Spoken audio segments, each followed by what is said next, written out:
మా అధినాయకుడు కేసీఆర్ గారిని వరుసగా విచారణకు పిలిపిస్తే మాకు అప్పుడేదో అనుమానం వచ్చింది. ఇదేదో డైవర్షన్ గేమ్ బాగానే సీరియస్గానే ఆడుతున్నారు, ఎందుకు ఆడుతున్నారు, ఇంత హడావుడిగా ఎందుకు చేస్తున్నారు అని చెప్పి మాకు డౌట్ వచ్చింది. ఆ డౌట్ వచ్చిన తర్వాత మేము కూడా తవ్వడం మొదలుపెట్టాం.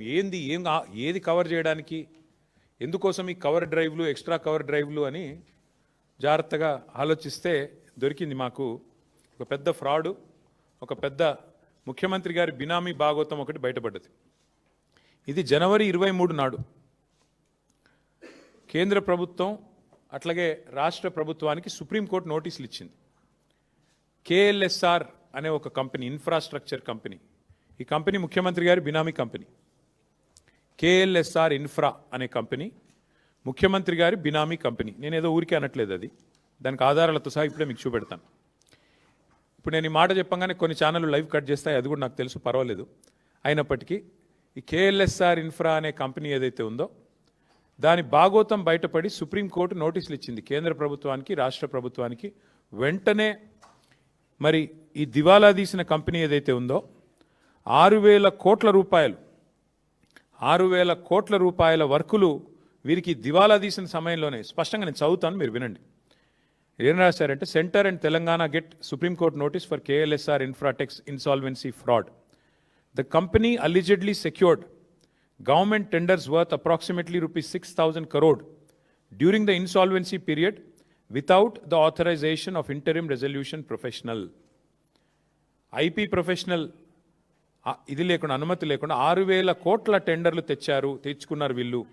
మరి ఎక్కడికి వచ్చినాయి ఈ ప్రాజెక్టులను మాకు కూడా అనుమానం వచ్చింది. ఎక్కడొచ్చినాయి ఆ ప్రాజెక్టులు అంటే మొత్తం తెలంగాణ. ముఖ్యమంత్రి గారి బినామీ కంపెనీ ఎందుకన్నాను అది కూడా చెప్తాను.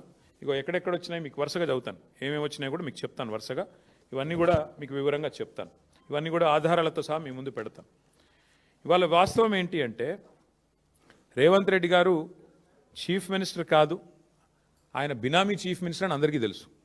ఎందుకంటే ఆయన వేరే వాళ్ళ కోసం ఇక్కడ ఆయన ఏదో అట్లా చూడడానికి అట్లా ఆయన ముంగటుంటాడు, కానీ వెనకాల ఆయన నడిపించే వాళ్ళు వేరే వాళ్ళు ఉన్నారు, అది అందరికీ తెలుసు. ఇవాళ ఆయన బినామీ చీఫ్ మినిస్టరే కాదు, బినామీ మాస్టర్ అని చెప్పి కూడా ప్రూవ్ చేసే భాగోతం ఇది. గత 2 ఏళ్లుగా అదేవిధంగా గతంలో కూడా బ్లాక్మెయిల్ చేసి సంపాదించిన డబ్బులు, అప్పనంగా ఈయన అడ్డంగా సంపాదించిన డబ్బును ఈ బినామీ కంపెనీలోకి దొడ్డిదారిన మళ్లిస్తూ ఉన్నాడు. సీఎం సీట్లో కూర్చుని ఇవాళ తన బినామీ కంపెనీకి 1,000 కోట్ల ప్రాజెక్టులు, ఇప్పుడే నేను చెప్పిన ప్రాజెక్టుల పేర్లు కూడా చదువుతాను.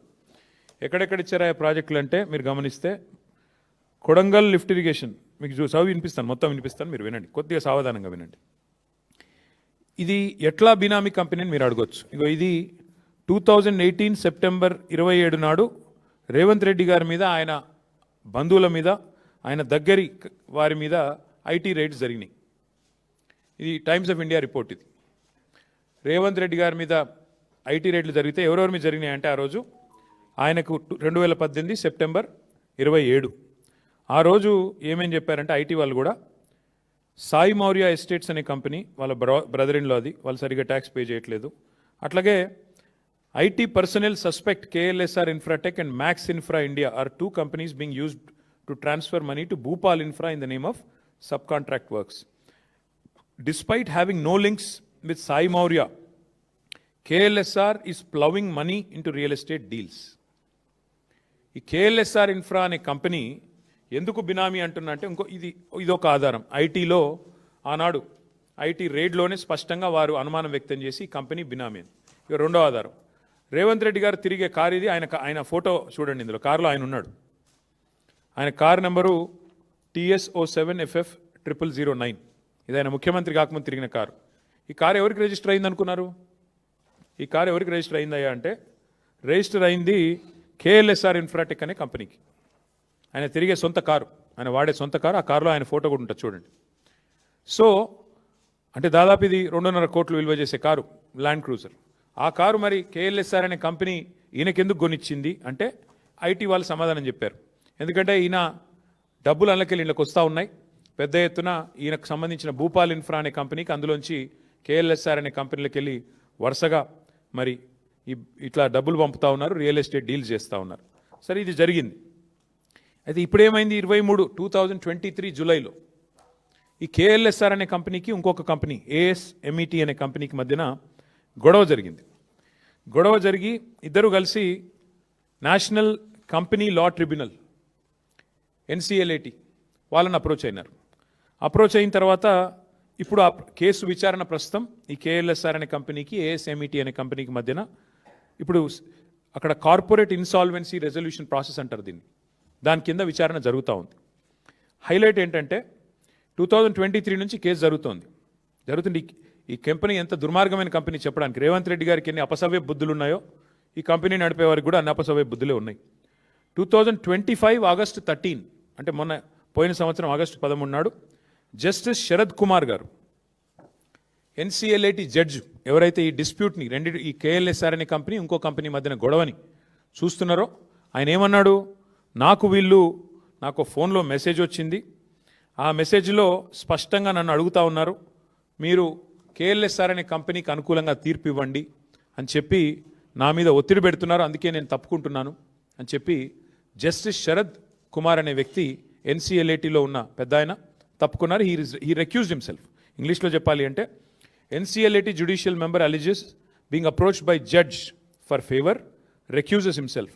ఒక జడ్జి గారు, ఆ మెసేజ్ ఎవరో ఆషామాషి వ్యక్తులు పంపలేదు, ఒక జడ్జి గారు పంపారు, కాబట్టి ఈ ఒత్తిడి నేను తట్టుకోలేను అని చెప్పి ఈ జస్టిస్ శరద్ కుమార్ గారు ఎన్సిఎల్ఏటి నుంచి తప్పుకున్న వార్త. ఇది కూడా అన్ని పత్రికల్లో వచ్చింది. ద హిందూ అనే పత్రికల్లో ఇది వచ్చింది. తర్వాత ఈయన తప్పుకున్నారు. ఇది ఎవరు ఒత్తిడి తెచ్చారు? 25 ఆగస్ట్ అంటే ఈ కంపెనీకి ఇంత పవర్ఫుల్గా అండగా నిలబడి మెసేజ్లు పంపించే శక్తి ఉన్న వాళ్ళు ఎవరు ఈ దేశంలో, ఈ రాష్ట్రంలో? మీకు తెలుసు, నాకు తెలుసు. ఎవరి కార్ అయితే వారు వాడుకున్నారో ఇక ఆ వ్యక్తి ముఖ్యమంత్రి రేవంత్ రెడ్డి గారు, మరి ఆయన ద్వారా మరి ఎవరో వీరికి మెసేజ్ పంపి వీరిని ప్రలోభ పెట్టే ప్రయత్నం చేస్తే వెంటనే ఆ జడ్జి గారు కూడా తప్పుకున్నారు. అట్లాగే ఇందాక నేను చెప్పాను మీకు, ఈ కంపెనీ బినామీ కంపెనీ, ఈ కంపెనీలో బినామీ పెట్టుబడులు ఉన్నాయి రేవంత్ రెడ్డివి అని నేను చెప్పడం కాదు. 2018లోనే ఐటీ ఆ రోజు రేడ్ చేసినప్పుడే చాలా స్పష్టంగా చెప్పింది. అసలు ఏ లింకులు లేవు వీళ్ళ సాయి మౌర్య అనే కంపెనీ రేవంత్ రెడ్డి గారి కుటుంబానికి సంబంధించిన రియల్ ఎస్టేట్ కంపెనీకి. మరి లేకపోయినప్పటికీ రియల్ ఎస్టేట్ డీల్స్లోకి ఈ కంపెనీ ఎందుకు డబ్బులు పెడుతోంది అంటే కేఎల్ఎస్ఆర్ అనే కంపెనీ ద్వారా సాయి మౌర్య అనే కంపెనీలోకి డబ్బులు పంపి దాని నుంచి భూములు కొని దానిలో లాభాలు ఆర్జించే పని భూపాల్ ఇన్ఫ్రా అనే కంపెనీ, సాయి మౌర్య భూపాల్ అంటే అది కూడా రేవంత్ రెడ్డి గారి కుటుంబీకులకు సంబంధించిన కంపెనీ, దానికి కేఎల్ఎస్ఆర్ఏ మెయిన్ సూత్రధారి, కేంద్ర బిందువు.